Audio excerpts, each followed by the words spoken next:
അട്ടപ്പാടി എന്ന് പറയുന്നത് ഏകദേശം ആലപ്പുഴ ജില്ലയോളം വിസ്തീർണമുള്ള ഒരു സ്ഥലമാണ്. ഉം.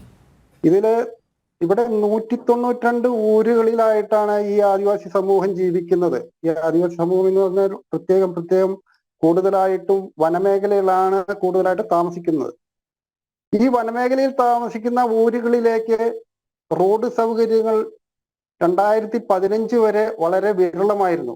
2015 മുതലാണ് പ്രധാനമന്ത്രി ഗ്രാമീൺ സഡക്ക് യോജന പ്രകാരം നിരവധി റോഡുകൾ അട്ടപ്പാടിയുടെ വിവിധ ഭാഗങ്ങളിലായിട്ട് ഈ ഊരുകളിലേക്ക് എത്തിച്ചേർന്നിട്ടുള്ളത്. അങ്ങനെ ഒരു റോഡാണ് പ്രധാനമന്ത്രി ഗ്രാമീൺ സഡക്ക് യോജന പ്രകാരം നിർമ്മിച്ച ഒരു റോഡ് തന്നെയാണ് ഈ പറഞ്ഞ മേലെ പൂതിയാറിലേക്കും എത്തിയിരിക്കുന്നത്. അതിന്റെ ഇടയ്ക്ക് ഏകദേശം 400-450 മീറ്ററോളം റോഡ് കരാറുകാരൻ പൂർത്തിയാക്കാതെ പോയതിന്റെ ദുരവസ്ഥയാണ് ഇന്നലെ നമ്മൾ കണ്ടത്. അത് കരാറുകാരൻ ഈ 450 മീറ്റർ ഭാഗം റോഡ് നിർമ്മിക്കുന്നതിന് കൂടുതൽ ചെലവ് വരും, അധിക ചെലവ് വരും എന്ന് പറഞ്ഞുകൊണ്ടാണ് ഈ റോഡ് പണി പൂർത്തിയാക്കാതെ പോയിരിക്കുന്നത്. എന്നിട്ടും ആ റോഡ് കംപ്ലീറ്റ് ആയതിന്റെ സർട്ടിഫിക്കറ്റും നൽകി അതിന് ബില്ല് മാറി കൊടുക്കുകയാണ് ഉണ്ടായത്. ഈ 450 ഭാഗം എന്ന് പറഞ്ഞ ഏതെങ്കിലും ഒരു അരികിലല്ല, ഈ റോഡിന്റെ നടുഭാഗത്തായിട്ടാണ്. 2 കിലോമീറ്ററുണ്ട് പഴകിയൂരിൽ നിന്നും മേലെ പൂതിയാർ വരെയുള്ള ഊരിലേക്ക്. അപ്പൊ ഇതിന്റെ 1 കിലോമീറ്റർ കഴിഞ്ഞാലുള്ള ഭാഗത്താണ് ഈ 400-450 മീറ്റർ റോഡ് വിട്ടിരിക്കുന്നത്. അപ്പോൾ എന്ത് തോന്നിവാസവും ചെയ്യാം എന്ന രീതിയിലാണ് കരാറുകാരൻ പണി പൂർത്തിയാക്കാതെ ബില്ല് മാറിക്കൊണ്ടു പോയിരിക്കുന്നത്. അതിന് ഇവിടുത്തെ അധികാരികൾ ഒത്താശ ചെയ്തുകൊണ്ടല്ലേ അത് ബില്ല് മാറിപ്പോയത്?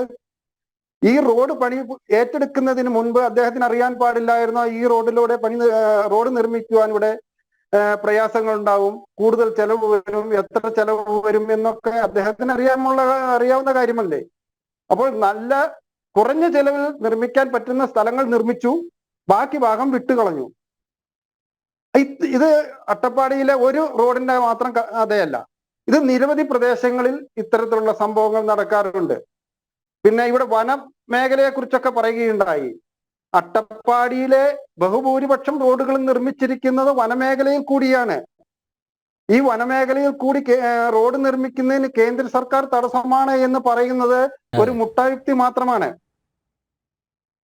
അതായത് ഇപ്പോൾ ഈ പറയുന്ന മേലെ പൂതിയാറിലേക്ക് പോകുന്നതും വനമേഖലയിൽ കൂടി തന്നെയാണ്.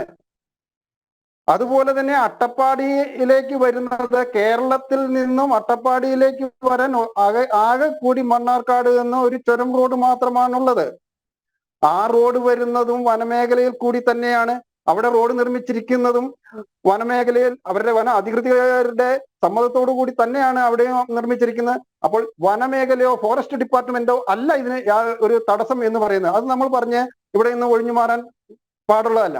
പിന്നെ ആശുപത്രിയുടെ കാര്യം, അട്ടപ്പാടിയിൽ താമസിക്കുന്ന 192 ഊരുകളിലും താമസിക്കുന്ന ആദിവാസികളും അതുപോലെ തന്നെ ഇവിടെ കുടിയേറ്റ കർഷകരായി താമസിക്കുന്ന നിരവധി ആളുകൾക്കും ഏക ആശ്രയം എന്ന് പറയുന്നത് ഒന്നുകിൽ കോട്ടത്തറ ട്രൈബൽ സ്പെഷ്യാലിറ്റി ഹോസ്പിറ്റൽ അല്ലെങ്കിൽ ചെറിയ പ്രൈവറ്റ് ആശുപത്രികളാണ്. 45 ബെഡുള്ള ഒരു ഹോസ്പിറ്റലാണ് കോട്ടത്തറ ട്രൈബൽ സ്പെഷ്യാലിറ്റി ഹോസ്പിറ്റൽ എന്ന് പറയുന്നത്. 5-6 വർഷങ്ങൾക്ക് മുൻപ് ഇതിനെ 100 ബെഡുകളുള്ള ആശുപത്രികളായി പ്രഖ്യാപിച്ചുകൊണ്ട് ആരോഗ്യമന്ത്രി വന്ന് ഉദ്ഘാടനവും കഴിച്ചു പോയതാണ്. അതിനുശേഷം ഇന്ന് വരെ അതിന്റെ ഓർഡർ ഇറക്കിയിട്ടില്ല എന്നുള്ളതാണ് വിചിത്രമായ സംഭവം. 100 ബെഡുകളുള്ള കിടക്കകളുള്ള ബെഡുകളായി ഉയർത്തണമെങ്കിൽ അതിനനുസരിച്ചുള്ള ഡോക്ടർമാരുണ്ടാകണം, അതിനനുസരിച്ചുള്ള നേഴ്സുമാരുണ്ടാകണം, അതിനനുസരിച്ചുള്ള സൗകര്യങ്ങൾ, മറ്റുള്ള സൗകര്യങ്ങളെല്ലാം ഉണ്ടാകണം. പക്ഷേ ഈ അന്ന് ഉദ്ഘാടനം കഴിഞ്ഞു പോയതല്ലാതെ അതിനുശേഷം നാളിതുവരെയായിട്ടും ഇത്തരത്തിലുള്ള യാതൊരു ഓർഡറും ഇറക്കിയിട്ടില്ല. ഇന്നും ആ പഴയ ആശുപത്രി പഴയതുപോലെ തന്നെ തുടരുകയാണ്. ഇപ്പോൾ 1 വർഷം മുൻപ് ഇത് അട്ടപ്പാടിയെ താലൂക്കായി പ്രഖ്യാപിക്കുകയുണ്ടായി. പക്ഷെ ഇനിയിപ്പോൾ ഒരു താലൂക്ക് വരുമ്പോൾ ഒരു താലൂക്ക് ആശുപത്രി വേണ്ടേ? ഒരു താലൂക്ക് ആശുപത്രിയുടെ നിലവാരമെങ്കിലും വേണ്ടേ?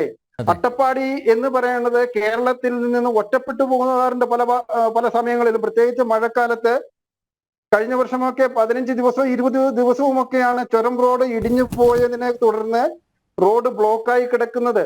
ഇവിടെ നിന്നും ഒരു രോഗിയെ എവിടേക്കാണ് പിന്നെ നമ്മൾ കൊണ്ടുപോകുക? പലപ്പോഴും കോയമ്പത്തൂർക്ക് കൊണ്ടുപോകേണ്ട ഒരു അവസ്ഥ വരാറുണ്ട്.